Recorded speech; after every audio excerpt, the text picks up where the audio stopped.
قالت لي باش ندير معاه فيديو كليب، وقلت زعما كنتصور معاكم، ما عرفتش ندير البنات الفيديو معاه ولا ما نديرش. اخذ براءة.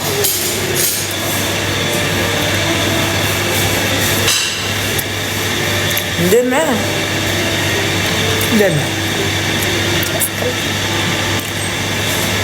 مليار ديال الدولار زايده فيا سكنتي، مش شي حاجه مي بون.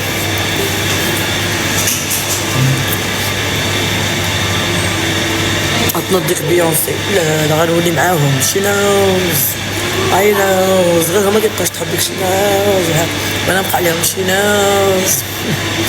داير درت حياتي شي نوز.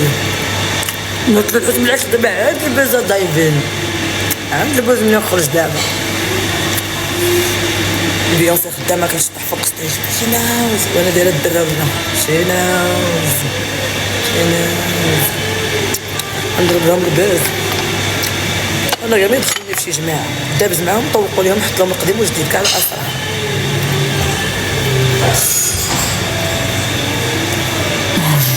طابس احلام وانت عند المسؤولين يقولوا دخلي معانا عطوك الملايين تدخل معاكم ماشي مشكل. اصلا داكشي ما نبين لهمش، ينوضوا لي نتقرا عليهم كاع داكشي اللي قالوا لي نحطوا لهم لايف. يبقاو يطلبوا مني سلاب يعني.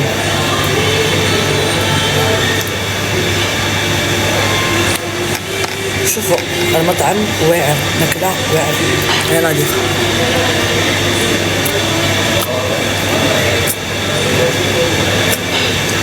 هذاك الراوي دابا كناضل شي واحد يقول لك الماركه ديال تدعاه، في المغرب كنسمعوا سوشيال ميديا دخل الحبس. هذا دعاه كاع لا ما كان عندنا شحال هادي. درت في الانستغرام تخريط تدخلوا هاد بوزبال هاد الجدادين هادو، ولا هذا يدعي هذا يدخل هذا للحبس، ولا بنادم كيطلع الباج ديالو باش يدخل بنادم للحبس، باغي يصيفط الولد مسكين للحبس. علاش؟ صافي ضربتي معاه المعجون ولا كليتي معاه الزميطه صافي بحال سالف هكا صافي. شوما دخل الولد للحبس باقي صغير عنده مستقبل، تشوفوا بنادم شويه طلع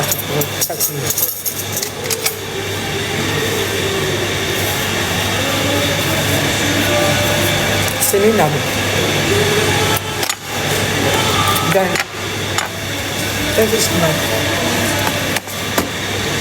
والله حتى هادشي ولا مين بنادم باش كيطلع القناه ديالو باش يدخل عباد الله للحبس.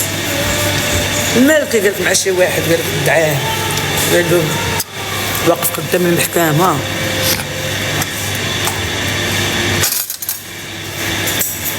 كنشوف شنو داك بوزبال كتفرج على بوزبال اللي كاين بحال كنداش.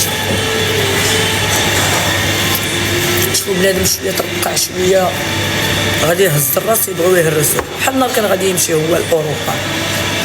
دابا تقول خشاو في الحبس وحراين حتى داز داك الشيء وعاد عاوتاني خرج مشى لفرنسا كلشي دار عليها، تصور مع الركراكي كلشي دار عليها.